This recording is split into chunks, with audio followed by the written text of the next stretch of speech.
À l'Assemblée nationale, après avoir vidé toutes les matières à l'ordre du jour de la session extraordinaire convoquée le 4 février dernier, c'est le jeudi 13 février que les portes de l'hémicycle se sont fermées, mais les élus nationaux restent néanmoins en alerte, ainsi que le Parlement. Il a fallu 11 jours aux députés nationaux pour venir à bout de l'ordre du jour de cette session extraordinaire convoquée sur demande du président de la République, Félix-Antoine Tshisekedi Tshilombo. Deux matières importantes ont été traitées au cours de cette session extraordinaire, à savoir l'examen de la situation sécuritaire à l'Est et proposition de voies et moyens politiques et diplomatiques pour sortir la République démocratique du Congo de la crise sécuritaire dans la partie Est conformément à la demande du chef de l'État transmise dans sa correspondance numéro 25/001 du 3 février adressée au Parlement. La prestation de serment de deux nouveaux juges de la Cour constitutionnelle ainsi que du nouveau procureur général près cette haute cour devant le président de la République. Les deux matières vidées, le président de l'Assemblée nationale, le professeur Vital Kamerhe, a dans son discours de clôture remercié ses collègues pour le travail abattu afin de répondre à l'appel pressant du chef de l'État. La cohésion nationale, la résistance et l'espoir sont donc les trois mots qui ont caractérisé le discours patriotique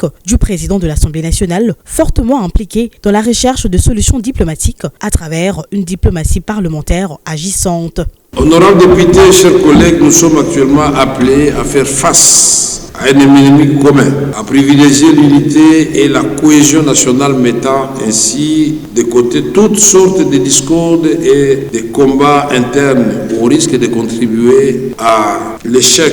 des efforts du chef de l'État et au jeu de l'agresseur. La nation congolaise tout entière a les yeux braqués sur nous. Et l'histoire nous jugera chacun à ce qui le concerne sur son niveau d'engagement pour la libération de nos populations du Nord Kivu, du Sud Kivu et de l'Ituri. Je reste convaincu que votre contribution pourra sans nul doute se joindre au combat que ne cesse de mener sans répit Son Excellence Félix-Antoine Tshisekedi Tshilombo, président de la République, chef de l'État, commandant suprême de nos forces armées et de la police nationale.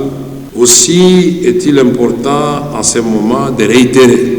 notre soutien et accompagnement à nos vaillants soldats des forces armées de la République démocratique du Congo et aux patriotes qui, jusqu'au sacrifice suprême, sont déterminés à défendre bec et ongle l'intégrité territoriale de la République démocratique du Congo. J'invite tous les honorables députés à regagner leur circonscription électorale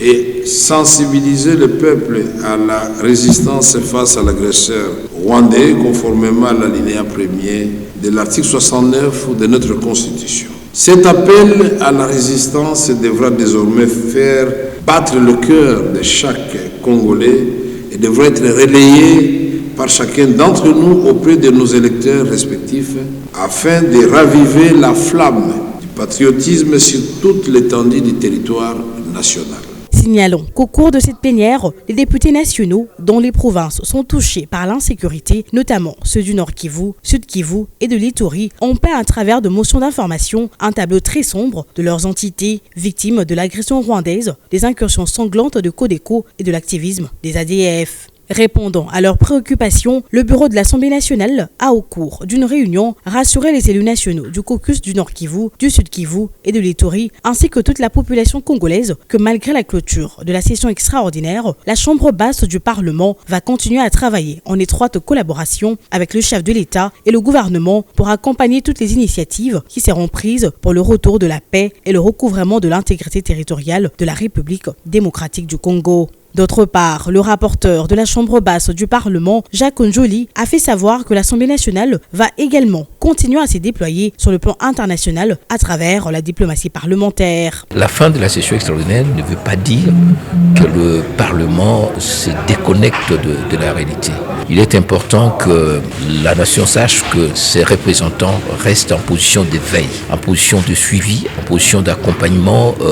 du chef de l'État dans ses combats, dans cette lutte pour la restauration de notre intégrité du territoire. La situation du Sud Kivu reste aussi préoccupante. Nous sommes compassion, mais aussi en harmonie avec nos forces armées pour continuer à tenir et permettre à ce que l'ennemi n'avance plus. Sur le plan international, le Parlement va continuer à se déployer, donc il n'y aura pas de vacances. Les députés vont continuer à travailler. L'objectif, c'est de dire que la nation congolaise doit rester unie et que nous tous, nous devons nous mettre tant au plan politique, au plan diplomatique, mais aussi au plan militaire. La nation étant endeuillée par cette guerre injuste, les élus nationaux, toutes tendances confondues, s'accordent sur un point. Aucun centimètre ne sera cédé à l'ennemi.